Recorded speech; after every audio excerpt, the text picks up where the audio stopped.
Yayasan Chow Kit is basically an organization that protects children, and we provide a lot of services for them that they feel safe and for them to reach their full potential. I believe chiropractic is an alternative healing treatment, right? So it is very important for children because children's bones are much more fragile.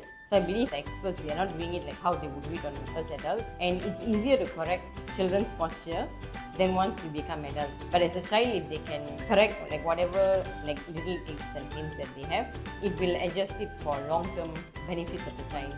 No one really has come to us with alternative care treatments, and also supporting not just the children but taking care of the staff as well. Because the NGO workers, like we really do a lot of work to support humanitarian work. A lot of donors or people come, they want to just support the children, which is good, but it's like really a bonus when even we are taken care of. So this is really special for us, and we really thank the team for giving us this opportunity.